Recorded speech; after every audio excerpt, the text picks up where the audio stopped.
What's up, everyone? Welcome to Dipped in Tone. I'm Rhett. I'm Zach. Welcome to another episode. We're going to keep this intro tight today because we have a very, very special guest. The one and only Julian Lage is joining us today for what is, I think, my favorite interview that we've ever done. It's really good. It's really good. It's real good. How are you doing? I'm good, man. We, back to normal after NAMM and everything. We took a week off, went snowboarding in Colorado with my childhood best friend. They live out there in Durango, so it's been a week on the hill. It was great. Nice. How about you? Oh, it's just been this the Herculean Deluxe launch. Yep. Probably the biggest launch we've ever done.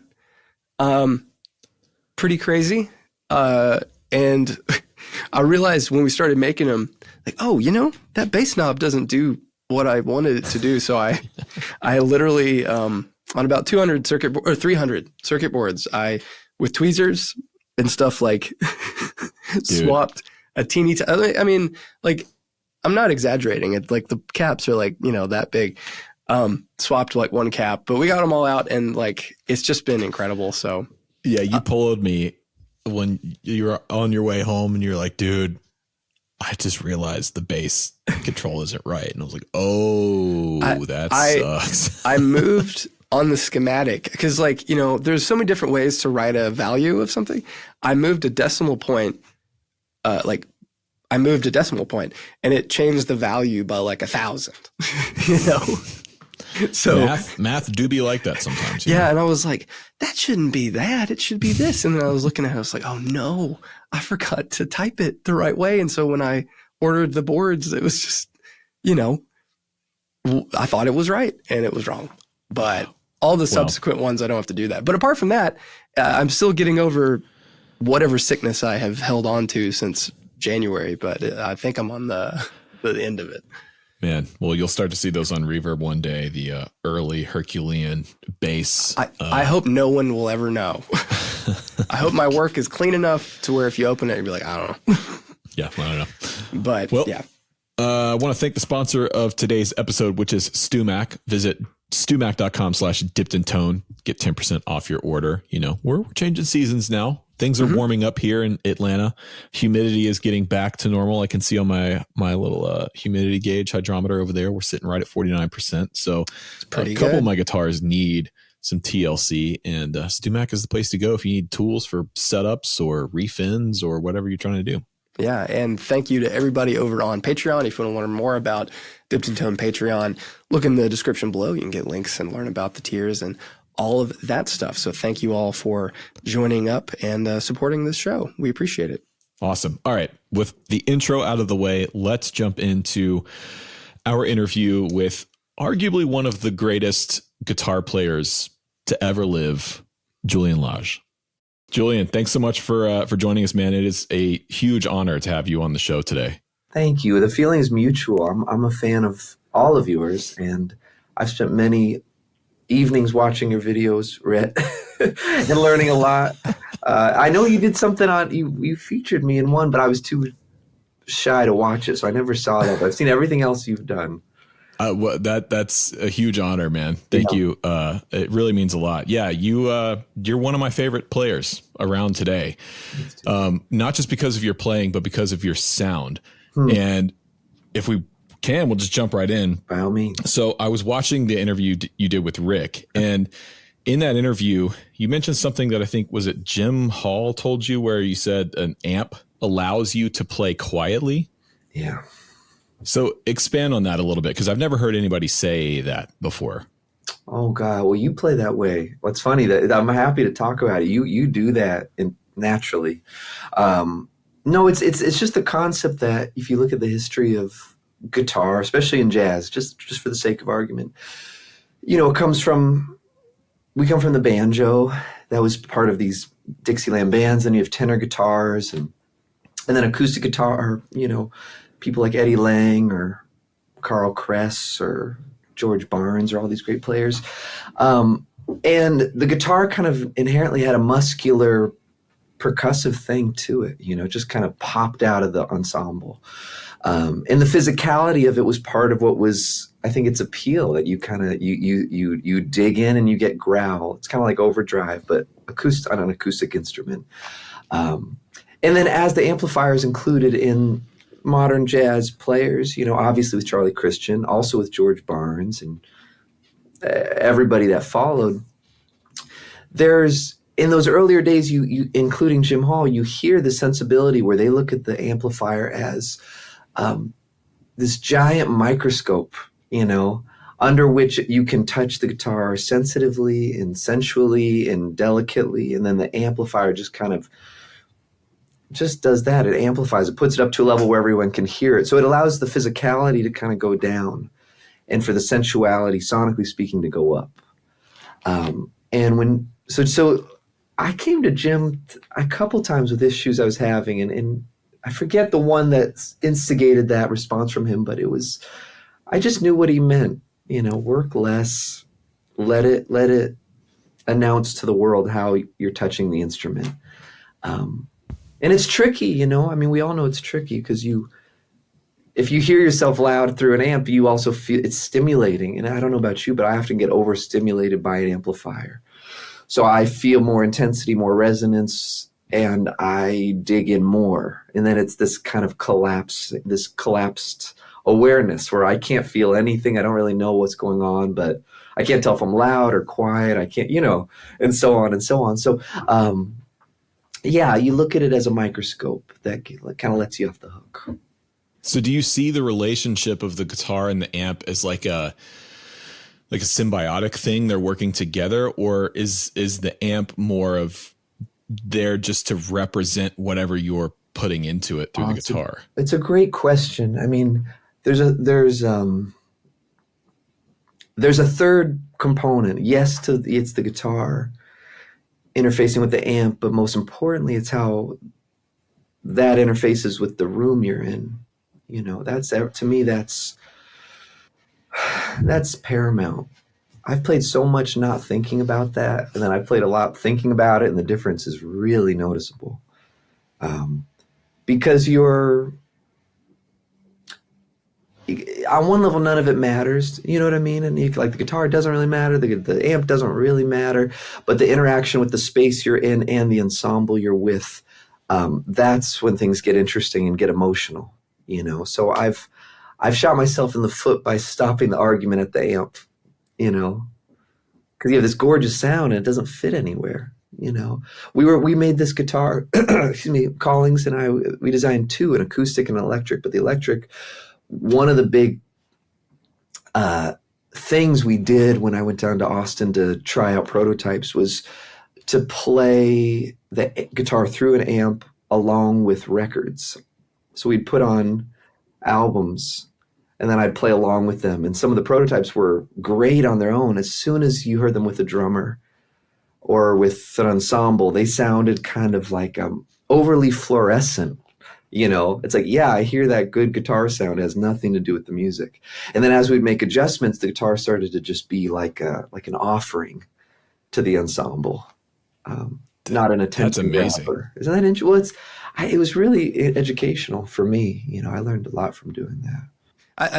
I think the idea that, because so often as guitar players, especially, when you're practicing, we live in a vacuum a bit. Yeah. And it is so crucial if you want to play in an ensemble, in a group, or even just along with music, finding something that fits, because we get so lost in the pursuit of whatever is up here and not how it fits in the space. So that's very interesting. You're right.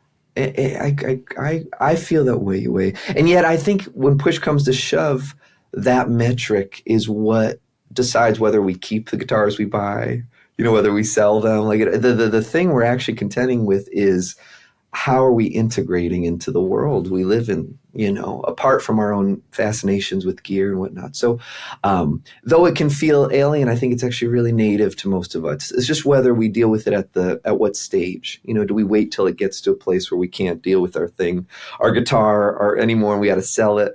Or do we practice with that in mind or whatever? And God, I could talk all day about this because I think about it a lot. I also play with a lot of bands that where I'm the only person coming out of a speaker, you know. I was just at the Village Vanguard, this 2 weeks ago with Joe Lovano's band, and Joe, the greatest tenor player, is playing in this room with no mic at all. The bass isn't going through the house, the drums aren't going through the house, and I'm up there with a deluxe style amp, and I've got to sound like I'm just appearing in the air, which is hard when you have a speaker that's shooting out the sound really directionally. So, yeah, man, it was so humbling. Sometimes I did good, sometimes I didn't. It was really interesting. So when you're in a situation like that, how are you changing your approach? Are you changing your dynamics on the guitar? Are you changing your chord voicings? Are you changing EQ on the amp?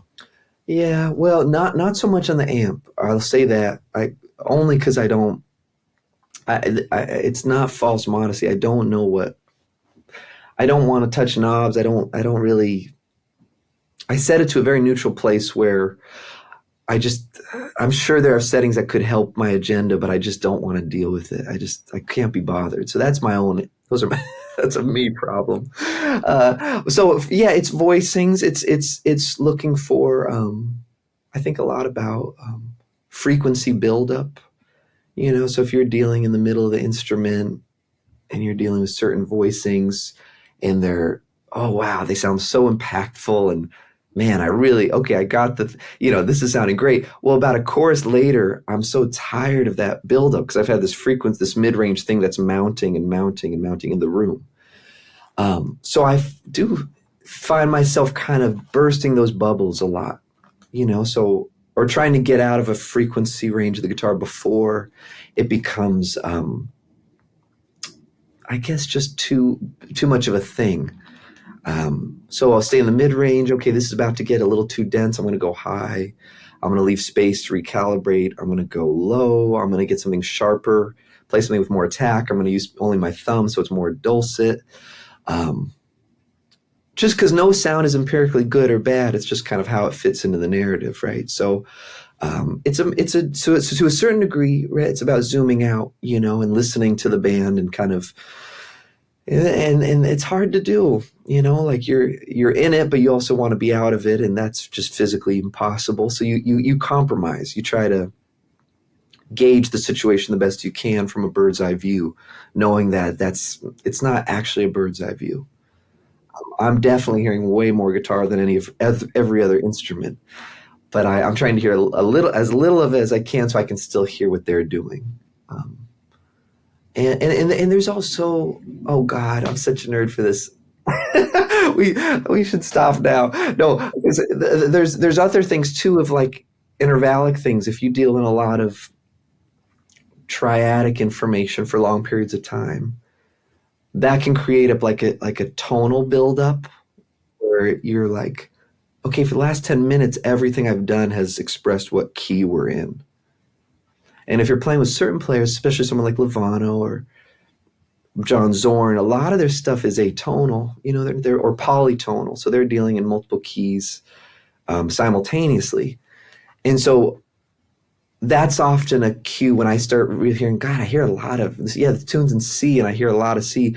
I need to start offering things that break up that thing. And in doing so, my tone becomes less of an issue. Okay, I'll go up a half step for a while, or I'll go a fourth away for a while, or, and you hear these. I mean, I think a lot of that stuff for me comes from Alban Berg, his kind of deal, not just Schoenberg's 12-tone thing, but Berg, and also a lot of Messiaen, who dealt with polytonality in a really like, how do I say it? I don't know how to say it. In a way where you use harmony to give you tone, I guess is the only way to say it. If you want a timbral shift, you add a different tonal center. You don't change your EQ. Wow. And that there's other people who are better equipped to speak to that than I am. But that's some stuff I've been obsessed with for a while. You're in a safe space to get nerdy about this stuff because that's, that's what we are here to do. Okay, good. I'm not this good, so it's sure you are. I'm not either. So I'm just listening to you say stuff like, yeah, man, totally. Yeah. I go forth away from time to time, So I want to go back to the Collings, your collaboration with Collings, specifically on the 470 JL. Yeah. So I've had the opportunity to play 3 or 4 of them. Mm-hmm. And there's been a consistent thing that I've felt through all of them, which is they are probably the most touch sensitive electric guitars I think I've ever played. They are so sensitive to how hard you're hitting the string. And it changes, it shifts how you are playing. It almost forces you to play to the guitar. Was that intentional? Did you go into that collaboration with Collings with that in mind? Well, I think so. I think my reference for electric guitars comes from, more the telly world. And I've played a lot of the old ones that different collectors and friends have, and one that Nacho from Nacho Casters has, and one thing I've been struck with was with the really early ones, like the first, within the first 10 tellies ever made. There is a quality of touch sensitivity that's astounding, and age. And we all know that affects things in the way it transmits through the pickups and the metal and whatnot. So yeah, going to Collings, I wanted to kind of cultivate touch sensitivity, even though at times it can feel like it's not in your best interest as a player, which is a little bit masochistic. And also, but when it sings, when you nail it, it really sings. And when you don't, it's okay. And I remember we did discuss, whether that would have any appeal to anybody but me. And I think here was my argument, was that I don't expect most people who play that guitar to want such hypersensitivity that they're walking on eggshells. That's not very inviting.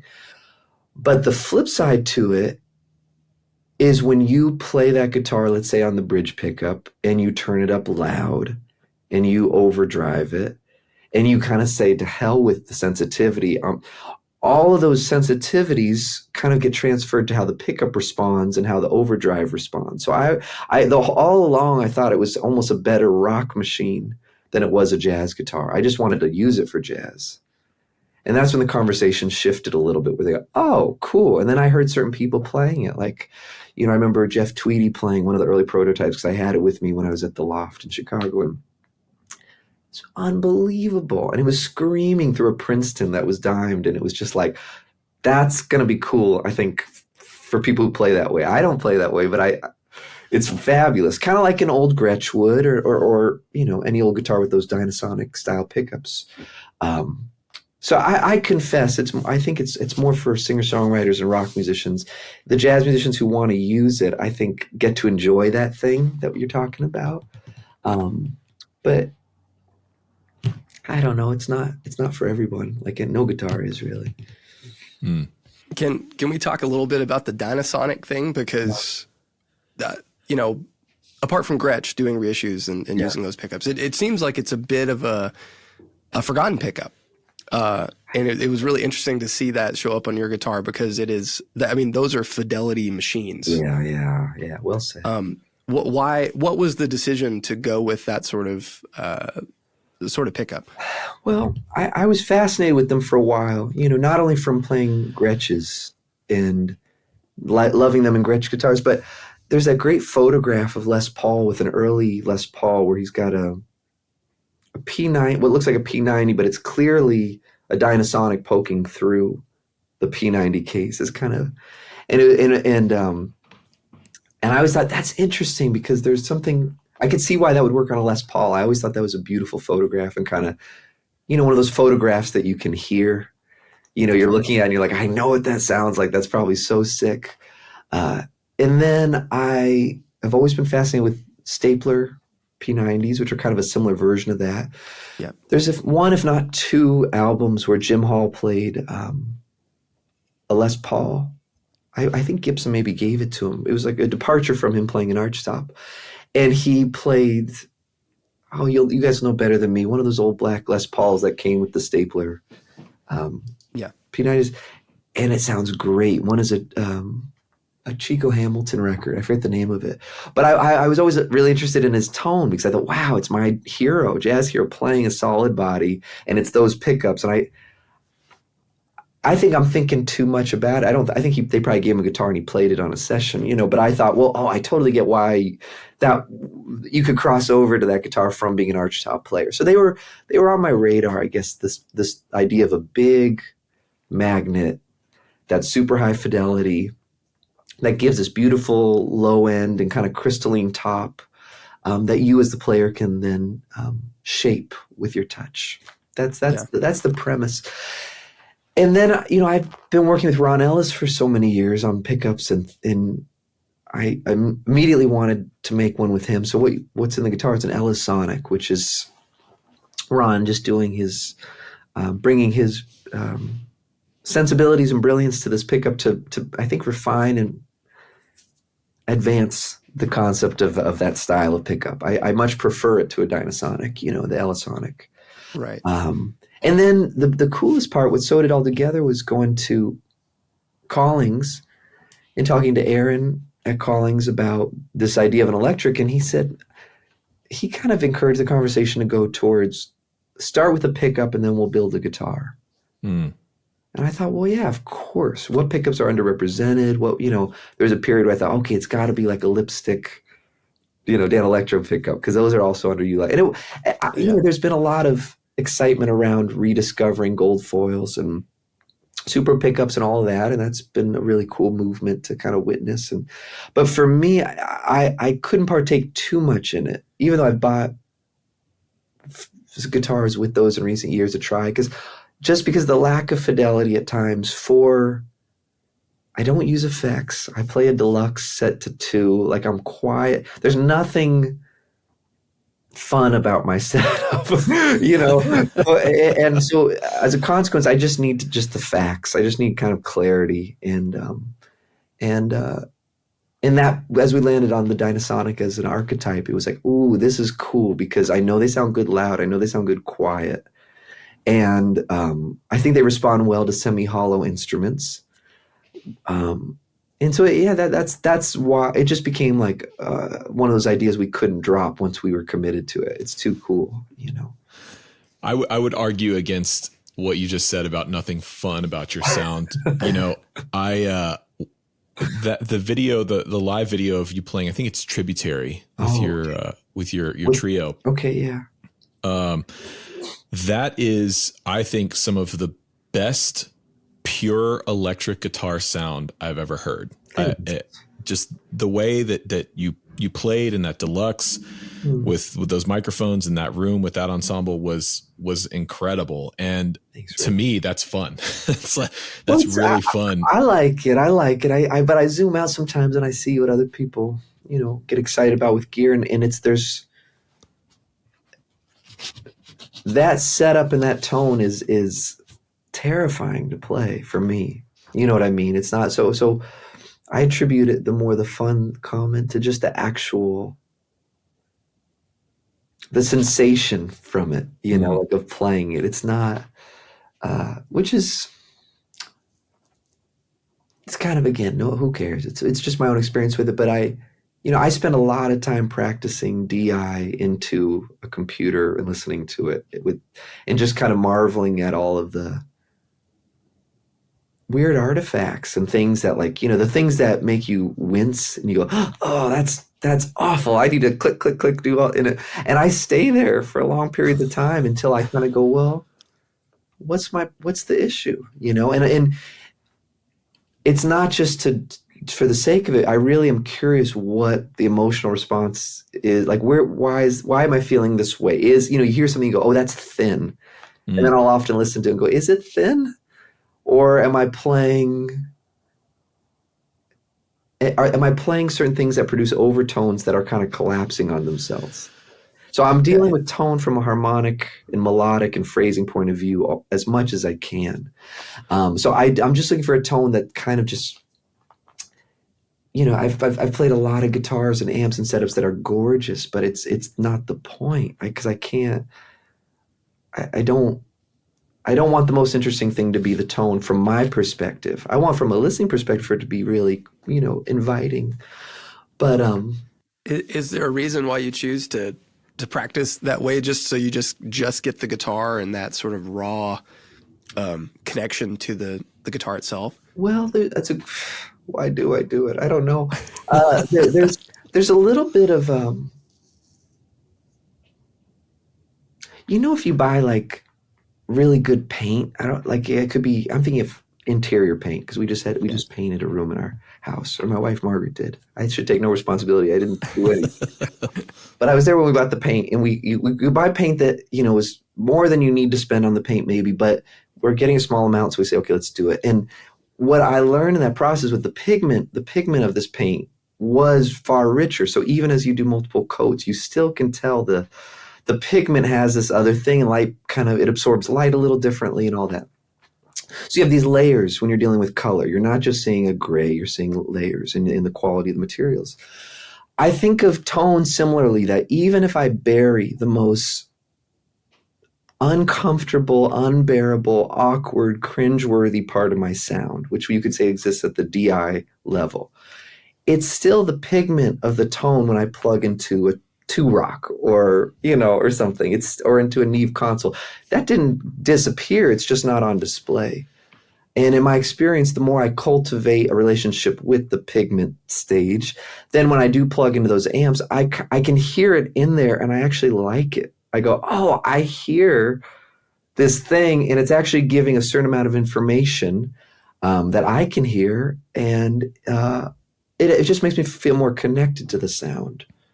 Does that make any sense? Yeah, it does. It's almost like what I'm hearing you say is that you're listening for the things that might traditionally pull you away or take you out of what you're wanting to hear or your sound, and almost leaning into it. And when I'm sorry, I'm not meaning to give it a thumbs up there, but so my follow-up question to that is, when you do hear something, when you're practicing DI that makes you wince, you're leaning into that, and are you trying to explore exactly what about that particular sound or voicing is making you wince, so that's another color on your palette to use later? Question. Sometimes, but not always. I would draw the attention more to the fact that for me, a lot of the winceable moments, let's say for the sake of argument, it's snappy, or it's like bright. You're playing and you're kind of like, oh, that's not pleasurable. It's just kind of like you're like being pelted by your sound. That for me is often a velocity thing in the right hand. So if I move quicker, it's more splatty. If I move a fraction of a second slower, I'm not saying slow down the line, I just mean the actual time it takes you to attack any given note. If I slow down the velocity, so I take a little longer to cut through the string, the high end gets curbed. If I slow down a little more, it gets curbed even more. And then you can curb it so much that now you're just going too slow where it's impractical, but you love the sound. So any sonic representation that I'm not keen with, it always comes down to speed. It's always velocity. It's always how quickly you went through the act. And sometimes it's the act of you play something and then I take my hand off too quickly. So there's this kind of like, it's like follow through stuff, it's like, check this. There's a phenomenon I experience all the time. Let's see if I can articulate it, where let's say a 4-bar phrase with a DI guitar sounds like kind of bad tone. But then if I play a 12-bar phrase uninterrupted with the same tone, it's not as unpleasant. And that's the stuff I'm interested in, is because because it's about the music, right? It's all about the music. So what that tells me is this sensual realm is a little bit too abrupt to just visit briefly and get out and kind of play in a choppy way. But if I have a line that's actually really involved and complex and it keeps unfolding, that clarity and brittleness is actually helping the ear follow the voice leading and the overtones and all this stuff. And it becomes about the expression of the line, So that it's interactive, less than, oh, I should make friends with the sound or I should get rid of it. There's no tone without lines. There's you can't, it's deeply interdependent. So that's the codependency and interdependency I'm fascinated with. That's so cool, man. That's great. So you mentioned a moment ago, did you say terrified of effects, or you're Yeah, I'm like, why? What about that? Yeah, so explain that a little bit more. What about using effects, or is it specific types of effects? Is it time-based things, reverbs, delays, or is it modulation? Where does that come from? Well, it's hardly rational, and I'm not I'm not blind to the fact that I am, for someone who is self-proclaimed not into effects, the equipment I use is fabulous, and it does these things that can totally be considered in the realm of great effects and great gear. So I'm not totally oblivious to my involvement with it. I just reverbs, delays. I don't understand. It's kind of the only sensation I can say is equivalent is like if you see a dog near like a vacuum cleaner and they're freaked out by it, but you don't know if it's because it's high pitched or because it's loud or it's too close to them. That's how I feel. I don't like it, and I don't. I'm sure on some deeper level, there's something to do with identity. Where I feel that this music, the blessing of this music is about expression. And if my attention is on something other than that, or has to go through kind of a series of decisions about more or less, this or that, I feel like I've kind of left the domain of listening. That's really all it is. And countless people, all of you included, can do it all. You can pat your belly and it's something you can work on. I just often haven't been in a situation where, with the time I have, that I can work on that aspect of it. So I just haven't prioritized it, and I think there's also there's a choreographical element to my fascination with playing guitar, which is to say that movement matters. And often what I don't understand we'll just for the sake of argument talk about more gratuitous effects, like something like a bunch of overdrive or a bunch of delay or a lot of anything. My movements don't coincide with the response of the pedal often. So I kind of feel like I'm in a split reality where I move quick and sharp, but the delay is set such a way that it's going on as if I could have played slow. I go, well, hey, this is a raw deal, man, because I'm doing this and getting that. I kind of feel cheated out of my own movements, wildly irrational. But I also don't play music that really warrants much. So my setup is, any pedal I used to date is just to it's a reverb or it's a clean boost or a tuner, and that's works for me so far, Do you find that listening to music that is more reliant on effects is that something that you enjoy? Sure. I love it. I think it's one of the coolest things about the guitar is the native space that guitars share with effects. Because all instruments try it and do it to varying degrees. With the guitar, it's no one bats an eye when you create a sonic atmospheric world on a guitar. It's just part of the thing. I remember I've talked to so many jazz musicians, non-guitar players, who I've talked myself out of gigs several times, where they go, man, I've been thinking of starting a band with guitar, and I was like, you should do it, and they'll say, yeah, I just love how guitars can do all these effects and kind of do these things that keyboard players can do, but they can't. And I'm going, I know, it's amazing, it's so cool. And then they'll say, do you use effects? And I go, no. And they go, but you think it's cool? And I'll be like, yeah, you should hire someone who does it. It's like amazing. I'm not your guy.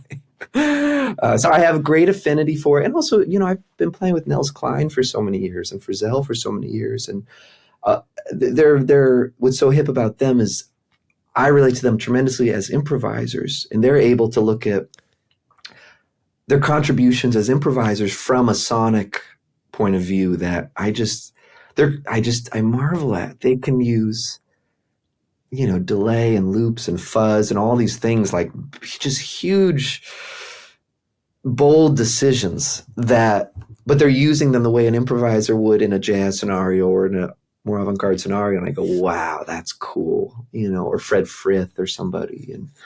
But my hero for so long has always been Derek Bailey, as far as someone who uses an acoustic instrument without effects, but has the whimsy of someone who uses effects. And that, so he's playing behind the bridge and string scrapes and different dyads and it's got it's Technicolor, it's like watching The Wizard of Oz, but you're watching someone do it with an acoustic instrument. So that world has always been more what I feel closer to. John Cage's world of prepared piano, or Terry Riley, is what I felt more akin to. So it doesn't mean it's not a life void of experimentation and noise and sound. It's just your means of it are just a little more localized. There's such a commitment to learning a pedal as an instrument, the way that like Nels uses it. Man, you nailed it. And that is precise. I should have said that, because, and I so appreciate you saying that, because it's not for me, it's not like I don't want to do it disservice. Nels knows these pedals. Frizzell knows it. They know them like the back of their hands. If I go turn it on, go, hey, I'm playing with effects, it's a little bit disrespectful to that thing, and I'm not okay being in that realm of I know what it takes, and I haven't got it, and I'm okay with that. So that's probably more accurate. That's a really great perspective, though, that I have a lot of respect for, is understanding like, hey, you know what? That's beautiful. And I love that. And I respect it. That's just not my voice. Absolutely. And that's great.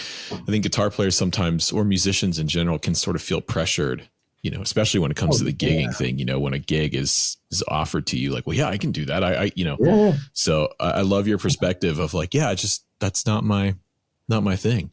It's important to know what's not your thing. It's very liberating, I find great comfort in the boundaries of kind of the toolkit,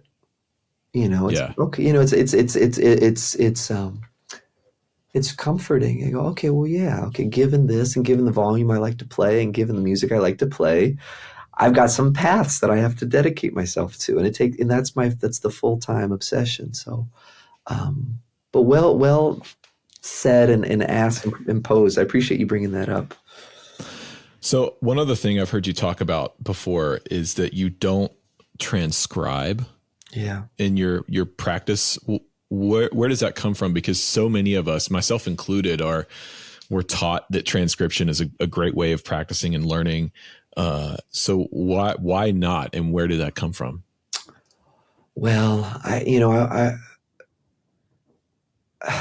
gosh, I grew up similar to you, Rhett, and I heard that it was good to transcribe, and I from teachers that I respect so dearly, and frankly, just on a objective level, hell yeah, transcribe, let's do it. Like, it's so, it's not up to anybody but you to see if it has a home in your practice.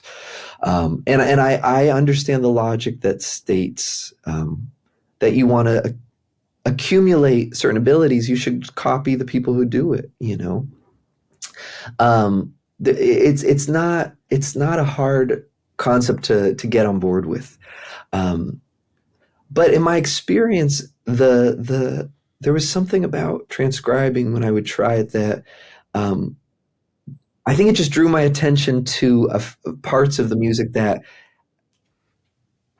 weren't that important. So here I was spending hours trying to say, well, how do I write out this kind of triplet-esque thing that so-and-so did? And then, okay, now, and how do I play and how do I match them? And I'd go through weeks of this kind of stuff. And then at the end go, I don't know if I'm any better, and again, not from a false modesty point of view, not because I didn't want it to work. I'd love nothing more than for it to be a system where I go, here's something I like, I take it, I do it, I am it. Like, wouldn't that be great? If I'm being honest, it wasn't my experience. I often felt like it just kind of made me sick of the music I was transcribing rather than being lit up by it. And that bothered You know, those things where you just cannot wait to hear that solo again, and just because it does something to you. But then when you kind of break it down to these elements, which I can't even say are the elements, they're just a way of objectifying and analyzing it. I didn't like them solo anymore. You know, it became about me and my acquisition of it. So there was something about it I was irked by. Now, just to be crystal clear, though, instead of that, I just played with records. So if there's a solo I love, I accompanied it, or I comped for it, or I kind of did that Dixieland thing of soloing with it, and being very clear which one of us was the better soloist, you know, is the one on the record, you know? And so it's a certain way of getting, kind of having, well, there's no way to say it, just getting my ass kicked, but in a friendly way. And I found more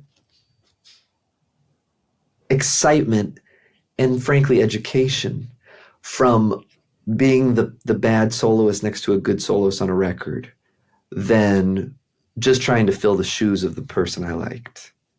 You know, does that make any sense? Yeah, 100%. I think there's something that a lot of us, when we try to learn by, you know, transcribing something or looking up transcription, you want to convey the emotion of a player. But so often, like if you listen to multiple recordings of the same song, they're never the same. So sometimes it's almost doing you a disservice to stay so regimented and having to learn things note for note. Brother, absolutely. And keep in mind that the brain often is going to go along with whatever we ask of it, you know? So if you say, hey, brain, I'm coming to you today with this proposition, which says that Exhibit A is an awesome solo, and I need you to get it into you, brain. And the brain's going to go, all right, you know, you're going to hate it by the end of this, and it's not going to make you a better player, but anything you want, Lage, like I got you. You know, so you do have to be nurturing and kind of conscientious with what you take in and what you ask your body to do, because it will do it. You will learn it. You will be able to do it that way. You will come to a belief that the way to learn solos or get better is to learn solos. And it's kind of a self-fulfilling prophecy where and so I think I was, for whatever reason, sensitive to the fact that I didn't want to get caught up in that cycle. Now, a couple really important caveats. There is music that I think natively lives, let's say, on a page, if we're talking about transcription in a traditional sense, and like, let's say, classical music. And I used to do that a lot, where I'd say, okay, Beethoven String Quartet, I wouldn't make it far. It would take me a month to get like 8 measures, but a score exists. I have enough understanding to know that has a native logic on a page. And you know, it's that classic thing that composition teachers will have you do, where you take the score and you write down on your paper the first, let's say, note, first chord. And then, so you know what your starting pitches are, and then you put away the score and you just listen to the record and you try to fill it. You keep it going. That's fantastic. You know, that's a study of harmony, study of the grand staff, a study of how instruments work, orchestration, voice leading. That gets me really excited. But like knowing a certain improviser solo and being able to do it, I felt like maybe one piece of the puzzle, maybe an incomplete thing. So what advice would you give to someone who is maybe, you know, has taken that advice of learning solos note for note, playing by ear, which is what I have done off and on for years. And my experience has been oftentimes it ends in mostly just frustration and anger. I'm a terrible chameleon. Like there's some players I found that can just put on these masks and just play exactly like Stevie or you know, Robben Ford or whoever. And my experience was that when I'm trying to transcribe this Robben Ford solo, I sound nothing like Robben, and it's difficult to kind of get under my hands, and then it just gets frustrating. So, but there's a lot of the things about the vocabulary and the phrasing that I want to incorporate. So how were you able to take sort of the meat of what you were trying to learn without transcribing the stuff? Well, it's a great question. I mean, and I relate to you tremendously, because I'm a terrible mimic. I kind of can't help myself but sound like what I sound like. You know, good. It's and okay. You know, and I know players too who can, they can take it on and do it, and they seem really fulfilled. And so, I appreciate you putting the question there, because that's it's puzzling, isn't it? It's really, oh, why does that work for them but not for me? Here's what drops in is that the most vital thing is how the music that we're hearing relates to itself within the ensemble. So it's not just a solo, it's a solo in relation to a rhythm section. And it's not just the beat that the drummer's playing, it's how that interfaces with the bass player and how that interfaces with the sound of the band, how that interfaces with the room and the audience, and so on and so forth. So the trouble with transcription sometimes is you strip the vitality of what's being played of its context, you know? So if I were trying to figure out how to access, let's say, a Robben Ford solo, and I knew that just acquiring it and stripping of it of its context wasn't really doing it, it just made me feel bad that I wasn't Robben Ford, or fill in the blank. I have a million people I've had that feeling with too.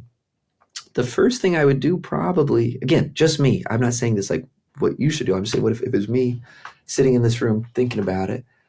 I would probably play long tones on the guitar, almost like a bass line behind the solo. So like if it's over a 12-bar blues, I would just, basically play the most rudimentary bass line without any embellishment behind the solo like 20 times, so that I can understand what it feels like to be impacted by the phrases that Robben's playing. So you're the stud, you're the control. These are the chords, this is when the harmony shifts. That's all I'm doing. And I think if you do that enough, you go, oh my God, that was really cool. I thought he was going to keep going and he stopped. And it left this negative space. Something Robben's so masterful at is kind of getting forward momentum without just putting his foot on the gas. He's, and I hear that coming from Miles' tradition so much of like you kind of start on something and then you wait and you wait and you wait, and you're able to get this impact over a longer period of time than if you just went for the more obvious conclusions. So that to me would be a wonderful outcome from studying a Robben Ford solo. It's just like, I want to feel what it's like to be next to it. And then if you hear something that you go, well, I think I've like deduced a lesson from this.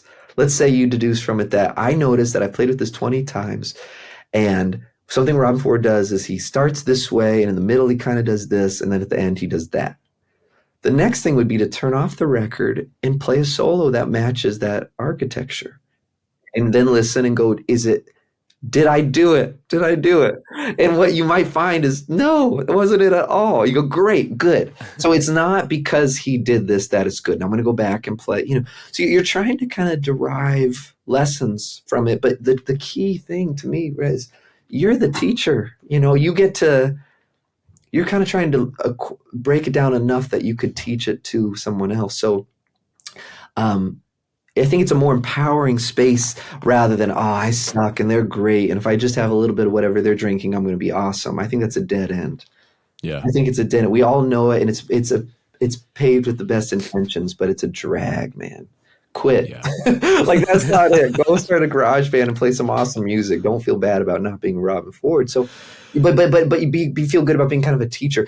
The second I said there was a couple things though, and I have to be cognizant of you guys' time because I don't want to just talk your ear off. But my father was the greatest guitar teacher I've ever been around. And he had this ability to, and I talk about him, I know as any chance I can, but it's really important to state that he possessed this ability I haven't ever seen anywhere else, ever, which was that he could kind of objectify and deduce just about any medium. He was a visual artist and a guitar player, and we started around the same time. So he started in his 30s, and I was 4 or 5. And we would play together, and we'd go to lessons together.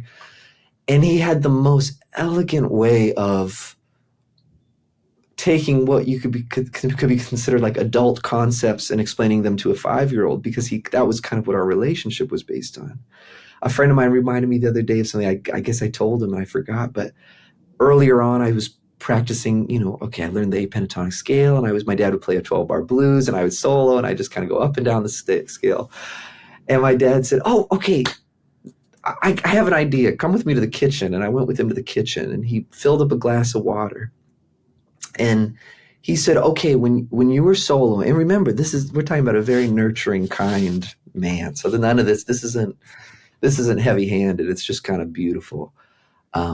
He filled up a glass of water, and he said, okay, so we're playing the blues and you're soloing. And what's happening, Julian, is when you solo, you're dumping out the glass of water. And he dumped it out. And he said, sometimes you'll do it like this. And he just did it a little slower, but it was still within a few seconds, the glass was empty. And he said, what I think the players we really like are doing, and we were talking at that time, we were listening a lot to John Lee Hooker and T-Bone and just all the, Muddy Waters and everybody. And he said, I think they're doing this. And he filled up the glass and he poured out a little bit, and then he poured out a longer pour, but then he would stop it. And then he would just hold the glass.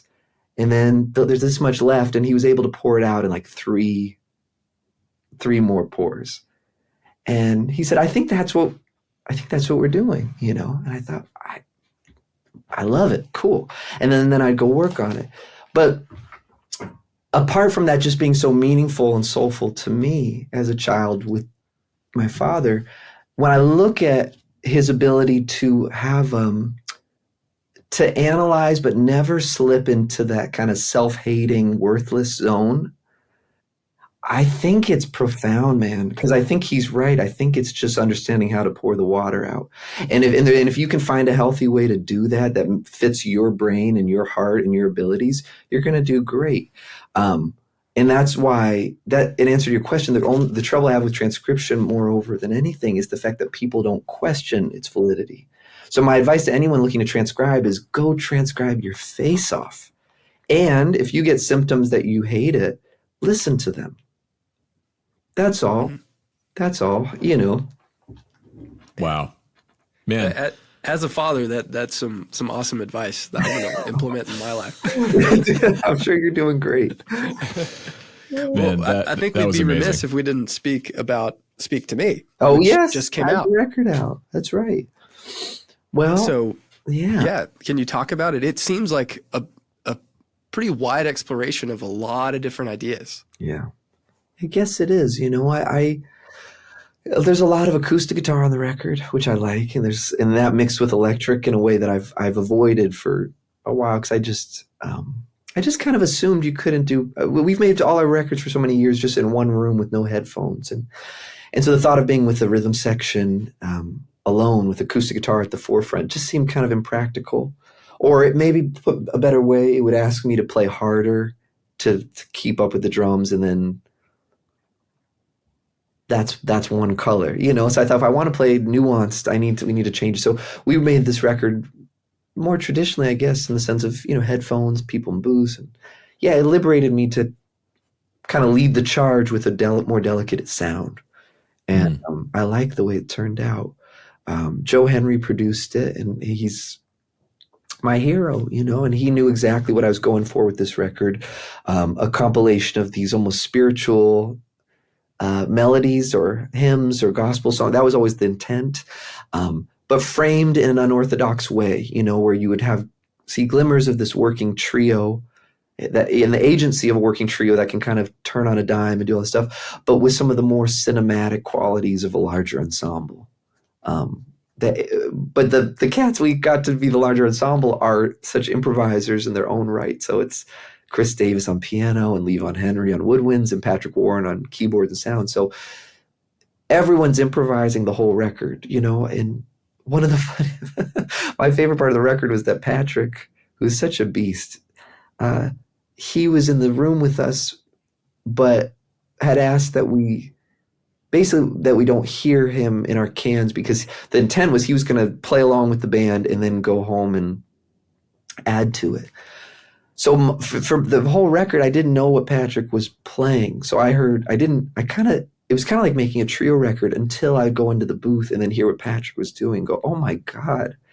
That sounds incredible and wildly different. It was such a sneaky and great way to experience it, because I think had I heard him while it was going down, I would have changed my playing quite a bit.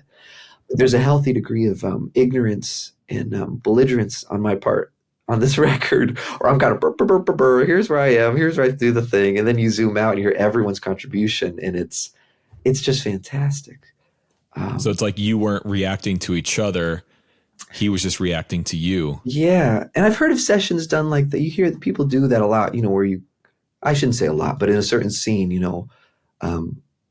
where you have, like, maybe it's an improvised record and the rhythm section can hear each other, but the soloist can't hear the rhythm section. And then you put it all together.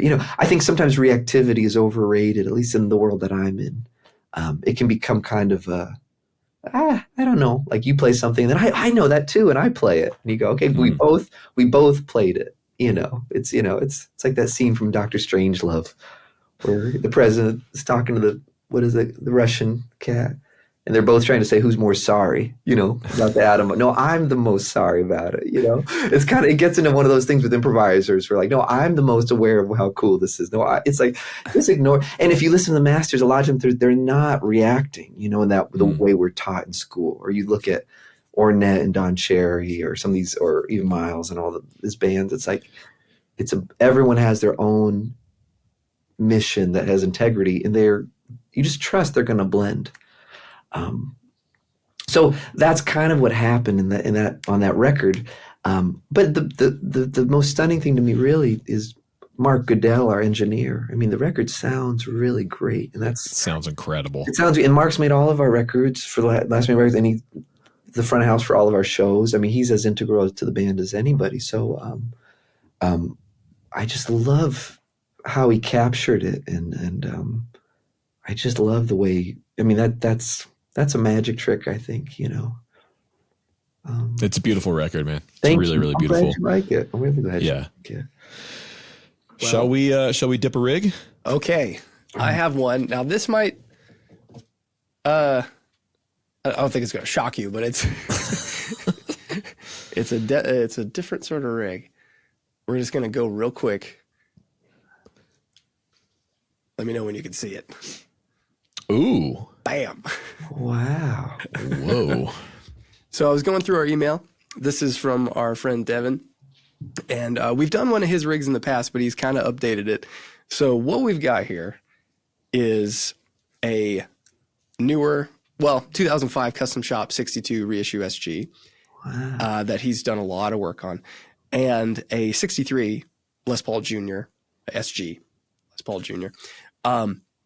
Friedman Little Sister 20-watt head with a 2x12 cab, and then an assortment of other stuff. But on the pedal board, we've got a Peterson's tuner. We've got the Mythos Argonaut Octave Up, a phaser, a Minotone Red Snapper, a Lightspeed, Boss CE2 Chorus, and some Strymon stuff. We got the El Cap, the Flint, and the Vertex Boost. So what do you guys think of this? It's great. Yeah, this is beautiful. I mean, I love the 2SG setup. It's very similar to my 65 Junior over there. Yeah, what does he say? What all he's done to that custom shop? I mean, obviously there's some different pickups in there, but anything else changed? Oh. Sorry, I have a U-line delivery. New pickups. He's had it refinished with Vintage Nitro. Talk amongst yourselves for 2 seconds. Okay. Wow. Julian, are you much of an SG guy? I don't know that I've ever seen you play. They're great. It's all neck. Yeah, I played one of Alan Holdsworth's recently. A friend had in his collection. They're amazing. I kind of get why they're you could argue that they're a perfect guitar in a way. You know what I mean? If you're just looking at what they allow you to do, their capabilities, etc. And I never played one long enough to get used to the weight. It is they're not often balanced very well, and it is weird to get used to, right? Especially if you're used to bigger body guitars, Oh, it's a trip. I would love. I think I would have a blast with one. I mean, both of those are so cool, and I love I bought a Junior a couple years ago from Maple Street Music here in Atlanta, and it's amazing, but you have to find one that is balanced, because if it neck dives, there's just nothing you can really do about it. Yeah, I understand that. So we'll move on to the pedal board while waiting on Zach to get back here. I mean, I think this is a pretty well balanced rig. I've not seen one of those red snapper pedals in a long time. Those were huge. I think that's a Drive. I'm not familiar with that particular one, but seemed like 10 years ago, those things were everywhere. I used to see them a lot here in Atlanta, but I don't know. They kind of, Zach, sorry about that. The red snapper. I feel like I used to see those all over the place, that Minotone, but I haven't seen one in a while. So the red snapper is like a really low gain overdrive. It's kind of similar to the Gainster, our Olympus, the Mythos Olympus. So it's just kind of out of the way, just a nice low gain drive. But I mean, it seems like Devin here is going for a very specific classic rock sort of situation. Is that right? Is that what that would sound like? I don't know what that sounds like. What anything is. So is it like loud and driven and? Yes. I imagine. Yeah, I imagine most of the gains coming from the amp, or the amp is set to medium, gain to edge of breakup territory, and so the pedals on the board are there to just kind of push it over the edge. Wow. Light speed is a nice light to medium gain pedal. That's one of my favorite pedals of all time. The Vertex boost is, I think, the best boost for just clean, transparent, no color, just make your signal louder and not change it at all. That's kind of cool. the MO of that thing. Yeah.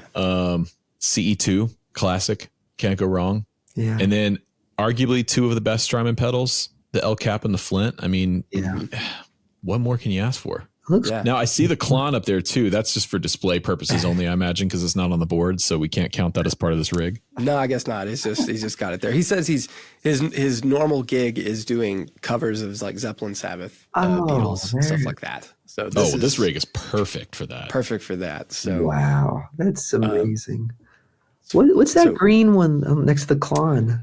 So that's a Rehouse Nobles ODR1, which you might actually like as like a real low gain drive because it kind of has a real fat low end. Oh, that's nice. Yeah, that's nice. So it a lot of people with like Telecasters into small Fender style amps, it kind of rounds out the bottom. Yeah. But you have to also look that up. I like the sound of that. Yeah. Well, what would you guys kind of rate this at? Honestly, I'm happy with the guitar setup. Traditionally, I like a little variety. But you really have, you've got the single coil thing with the Junior. You've got the dual humbucker thing. And knowing what Devin is playing with the Sabbath and Zeppelin type stuff, you don't need a Strat. You don't really need anything, like a Gretsch or whatever. So the guitars, I think, are solid. Pedal board laid out really well. I think you've got enough gain staging to where you can stack things and get a few different options, but you're not going too heavy-handed. I always like two drives and a boost because you can do all kinds of stuff with that setup. And then the amp, I don't think I would change anything on this rig. Yeah, this is really solid. It's gorgeous. All right. Okay, Julian, 10 out of 10. Yes. What I would have built. That is a Julian Lage rig if I've ever seen one there, man. Let me tell you. Next time at the station inn, just bring something like this. Or I'll have it waiting there for you. Zach. Oh, man, you're so sweet. Yeah, man. Okay, honestly, I'm going to give this a 10 as well. There's not anything I would change here. It's perfect. For knowing what the gig is, this is right on the money. Same. This is great. I love it. Good. Is this the first perfect 10 with the guest and all three, like everyone? 30 points. This might be an all-time high. Well, look, guys, I'm glad I could contribute. Setting course records out here. Sorry about my Uline call. I hate, you got to schedule these truck deliveries and stuff. Oh, of course. Yeah, you got business to do. Man. So, Julian, where can people catch you? You're going on tour coming up? Go on tour, yeah. We start on the 15th, I think. 15th, is that right? 16th. We'll be on the East Coast working our way. We go to Knoxville, Tennessee. That's the closest we'll be to Nashville on this trip, I think. Oh, okay. Where are you playing in Knoxville? The Big Ears Festival at the Tennessee Theater. Oh, okay. Cool. And nice. I'm excited because before our set, we'll also my trio will do a set with Joe Henry as his band. And cool. I'm very much looking forward to that. But yes, we'll be around playing the music. It's evolving, lovely, and anyway, yeah, we're just out there. I hope I see all of you guys. Yeah, don't be shy ever. Always say hello, and it'll be fun to hang out in person. We'll have links to the new record and Julian's tour dates and everything in the description box down below. Man, this has been a privilege. Thank you so much for spending your time with us. We really appreciate it, man, and happy to have you back anytime. Well, pleasure's all mine. I love you guys. Thank you. See you soon, okay? All right. See you, man. Bye. Dude, that legitimately, I think, is my favorite interview I've ever done on any podcast ever. He's just so damn insightful. He really is, man. I feel like I could talk to him for all day about this stuff. Just like learning about his philosophy and his approach to guitar is so nuanced, and there's so many, like the whole thing about him practicing DI. That never occurred to me. I always thought about playing DI as sort of a party trick or something for like recording. You know, it's a specific, it's an effect. But hearing how he just sort of leans into it is so cool. Yeah. Yeah. And the bit about like pouring out the water of the glass, like as a father of a 5-year-old, like there's always those little things you're like, how do I break through to this kid about anything? How do I explain it in a way that makes sense? And I think that is so applicable, not just for a kid, but literally everybody. What just monumental advice that is. Yeah. So go support Julian. If you don't follow him already, go follow him. Go listen to his records. Even if you are not a jazz person, his music, I think, transcends that. His guitar playing transcends that. It is beautiful and dynamic, and just his sound. If you're not familiar with his playing, just put on one of his records and listen to the guitar sound. It is like whatever he does, whether it's an acoustic or an electric, it's like the most pure representation of a guitar sound that I've ever heard. I love it. And it's so undeniably him. It doesn't matter what he's playing or what he's doing. You immediately know that it's his fingers on the fretboard. Yes. Yes. Awesome. All right. Shills, what do you got? Yeah. You go first. Okay. This one was actually a Christmas gift. I don't think I've shilled this yet, but my wife, Tilly, got this for me for Christmas. It is the Teenage Engineering KO2 sampler. So this is a sampler. Use it to, make beats and make tracks and all kinds of stuff. If you know anything about the Teenage Engineering brand, they're equal parts design house and musical instrument manufacturer. I mean, it's just a great thing to look at. Yeah. This is my first sampler. And a few weeks ago, I talked about, I bought the Digitact, and I bought this because I started on this. And if you're interested in sampling and production and things like that, this is a really cool place to start. It's relatively affordable. I think for like $300, something like that, $350. Sure.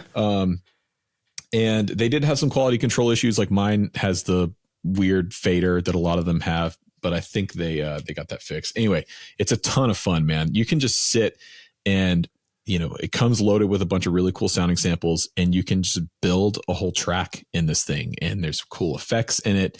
It's a great practice tool I've found for guitar, where you can kind of just plug in a beat super easy, put a bass line down, put some chords down or whatever, and then just start playing over it. It's a ton of fun. So, and then just look at it. It's battery powered too. So you can use it anywhere. Like, look at that screen. Man, it reminds me of old, like Texas Instruments calculators or something. Yeah. Yeah. It does have, I think that's kind of what they were going for. Was or like Radio calculator. Shack stuff, or I don't know. It's cool. I like the orange and the grays, and it's neat. Yeah. That's neat. I like it. It's great. I love it. I have something that you probably would not expect me to have. I have a Telecaster. Oh, good God. So we did our video on modding the Epiphone special, and it did really well for me. And so the next logical step for me was a Tele. So I got this Ventera 2 from Franklin Guitar Works, MIRC, down in Franklin, where they refurbish and restore stuff that would be otherwise considered, like B stock or I don't know, might never get sold again. So they take that stuff and fix it up. This has like the tiniest scratch on it. This is an incredible guitar. I really like it, but I'm excited to start tweaking on it. But yeah, Telecaster. I like the Ventera stuff, man. I've got, we're doing a video on the Jazz Masters. So like the 5 levels of Jazz Master. And I had Sweetwater send out 5 different levels. And one of them was the Ventera 2 series. And it's great, man. It really, really delivers. Yeah. It's like, it's a well-made guitar, but there's my shill. Thanks again to everyone over on Patreon. We appreciate your continued support of the podcast. And if you want to learn more about it, go to the link in the description below and check it out on patreon.com. And thanks again to Stu Mac for sponsoring today's episode. Don't forget stumac.com/dippedintone. Get 10% off your order. Go get you some stuff to keep your guitars in shape and good playing condition as we transition from winter to spring. So it's gigging awesome season. Oh yeah. Awesome. Thanks everyone for watching. Thanks to Julian for joining us today. We will see y'all real soon on the next one. Bye-bye.